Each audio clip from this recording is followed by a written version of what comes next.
NCERT कक्षा 9वीं गणित के अंदर आप सभी का स्वागत है। पिछले वीडियो के अंदर प्रश्नावली 2.2 के प्रश्न क्रमांक 1 और 2 पढ़े थे। इस वीडियो के अंदर प्रश्न क्रमांक 3 और 4 पढ़ेंगे।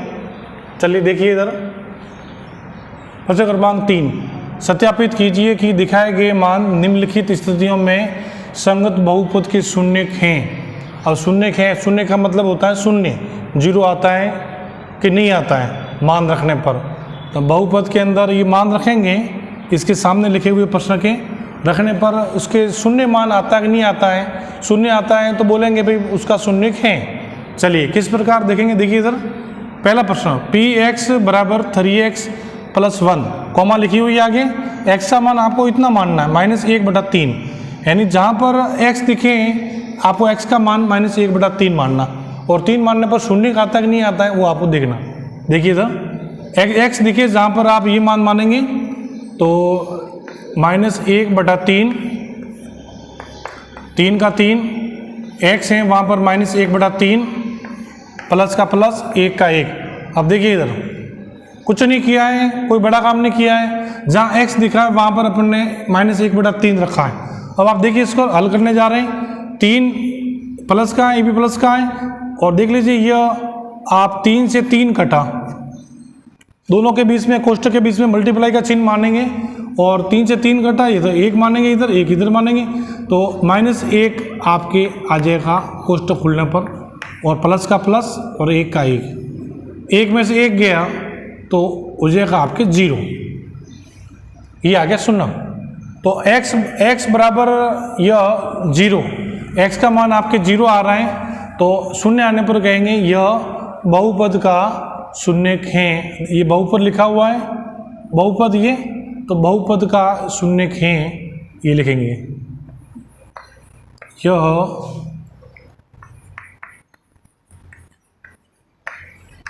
बहुपद का शून्य है।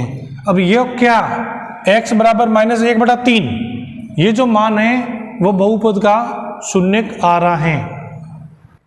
चलिए दूसरा प्रश्न हल करने जा रहे हैं, px बराबर 5x - पाई। अब देखिए पाई का मान लिखा हुआ है, ये कॉमा करके आगे लिखना है। x का मान आपको 4/5 मानना है, जहाँ पर x दिखे वहाँ पर 4/5 मानेंगे। अब चलो लगाने जा रहे हैं मान, p 4/5 बराबर 4/5 माइनस का पाई। अब देखिए 5 से 5 कट गया तो ये 4 - पाई। अब इसका मान 0 नहीं आ रहा है, तो यह बहुपद का शून्य का नहीं है। यहाँ लिख देंगे आगे, यह बहुपद का शून्य नहीं है। अब देखिए प्रश्न क्रमांक 3 बहुत सरल है, अपन ने छोड़ रखा है। प्रश्न क्रमांक 4 हल करेंगे। देखिए इधर px x + 1 और x - 2। अब यहाँ पर आपको x का मान 2 बार मानना है, पहले -1 भी मानना है और 2 भी मानना है, 2 बार करके हल देखना है। चलिए देखते हैं, पहले -1 का मान मानते हैं, ये 1,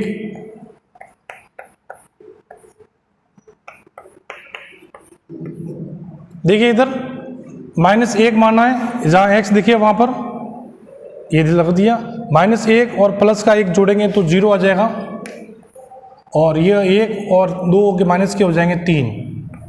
आपको पता है इसका गुणा करने पर 0 आ जाता है, ये 0। चलिए तो इसका 2 का मान इनपुट करके देख रहे हैं, इस तरफ देखते हैं।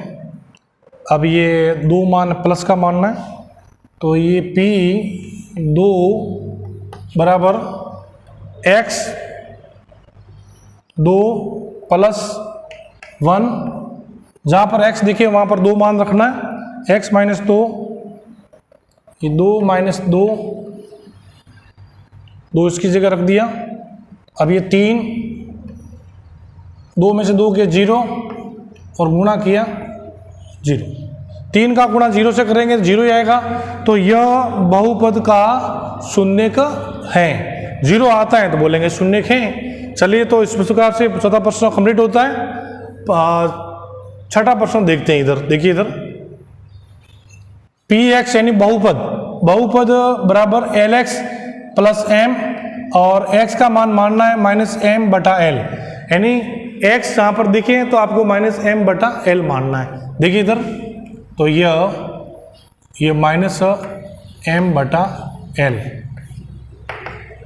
एल ये माइनस एम बटा एल प्लस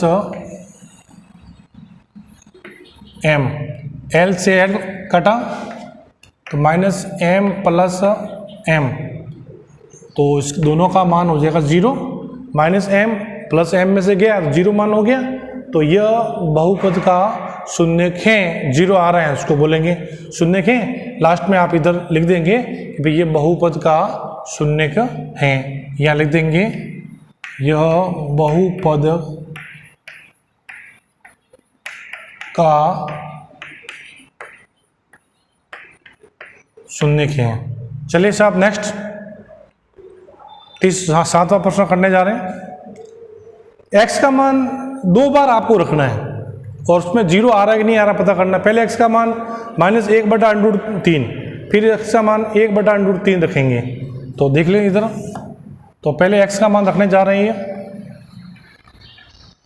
x की जगह पर ये रखेंगे 1 बटा √3 माइनस p, थोड़ा दूर लिख दें, ये माइनस है, बराबर 3 का 3, x की जगह पर माइनस 1 बटा √3 2 माइनस 1। अब आपको जानकारी है 1 का वर्ग 1 ही आता है, √3 का वर्ग 3 आता है, √3 का गुणा 3 से करेंगे तो 3 आएंगे, और माइनस है तो यहाँ प्लस आ जाएगा, सम घातांक लगी हुई है, तो बराबर 3 कोष्टक 1 माइनस 1, 3 से 3 कटा, 1 में से 1 गया, पीछे क्या बचा, 1 में से 1 गया बराबर 0, ये आपके आगे 0। चलो अब इसके बाद पी एक्स का मान, x का मान इसमें प्लस का 1 बटा √3 रखना है, तो यह p 1 बटा √3 बराबर 3 का 3, x की जगह पर 1 बटा √3 का वर्ग माइनस का माइनस 1 का 1। आपको पता है कि 1 का वर्ग 1 ही होता है, उसी प्रकार √3 का वर्ग होगा 3 होगा, तो 3 कोष्टक 3 से 3 कटा, 1 में से 1 गया 0, तो यह बहुपद का शून्यक है। आप लिखेंगे, जगह नहीं मेरे लिए, तो आप लिखेंगे यह बहुपद का शून्यक है, यानी दोनों मान x का मानेंगे तो 0 आ रहा है, तो ये बहुपद का शून्यक है। चलिए नेक्स्ट प्रश्नावली का अंतिम प्रश्न करने जा रहे हैं। प्रश्न संख्या 4, निम्नलिखित स्थितियों में से प्रत्येक स्थिति में बहुपद का शून्यक ज्ञात करना है। प्रत्येक स्थिति में, तीसरे और चौथे प्रश्न में सिर्फ इतना ही अंतर है कि तीसरे प्रश्न के अंदर आपको x का मान दिया हुआ है, और इस प्रश्न के अंदर चौथे प्रश्न में x का मान आपको ज्ञात रखना है, भाई शून्य आता है कि नहीं आता है, क्या x का मान मानेंगे। तो ये दोनों एक दूसरे के विपरीत प्रश्न हैं। देखिए इस प्रकार किस प्रकार हल करते हैं इसको। पी एक्स बराबर x प्लस 5, इसमें x का मान दिया हुआ नहीं है, अपन को ज्ञात करना है, तो अपन इस स्थिति के अंदर x का मान 0 मानेंगे, पी एक्स बहुपद का मान 0 मानेंगे, पी एक्स बहुपद का मान 0।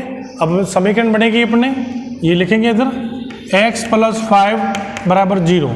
अब आपको पता लग गया हो गया कि पक्षांतर करने वाले हैं।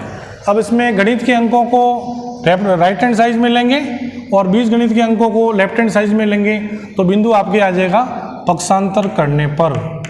ये आप लिख देंगे ताकि आपको याद रहेगा, करने पर, ठीक है। तो ये गणित का अंक है 5, उधर गया तो ये प्लस का था, उधर जाने पर आपके माइनस का आ गया, बस ये आपके आंसर।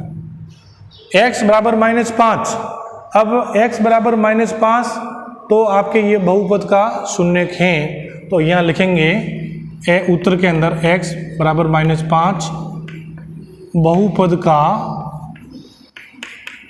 शून्यक है। बस ये आपके कंप्लीट हो गया।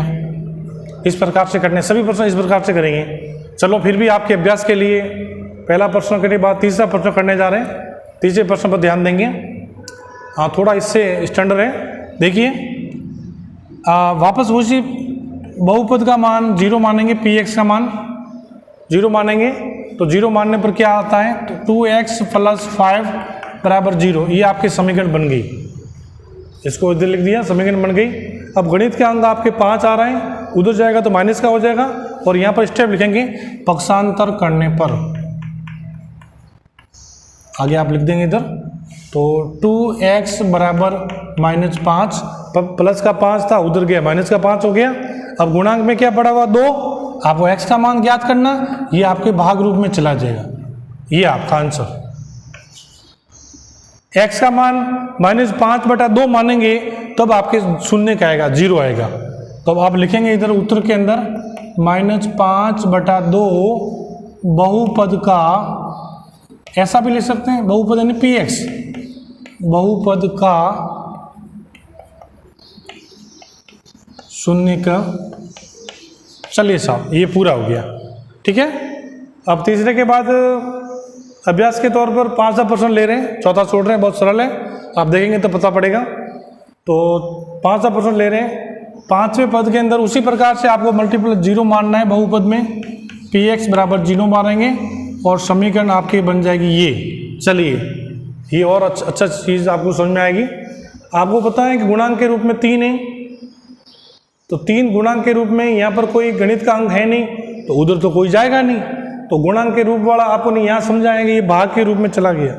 2x था, 5 के नीचे भाग के रूप में चला गया, तो यहाँ पर गणित का अंक है नहीं, तो उधर तो कोई जाएगा नहीं, 0 पड़ा हुआ है बेचारा अकेला।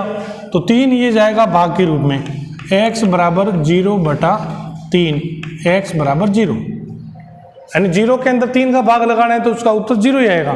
तो इस प्रकार रखेंगे x = 0 बहुपद का शून्य का है।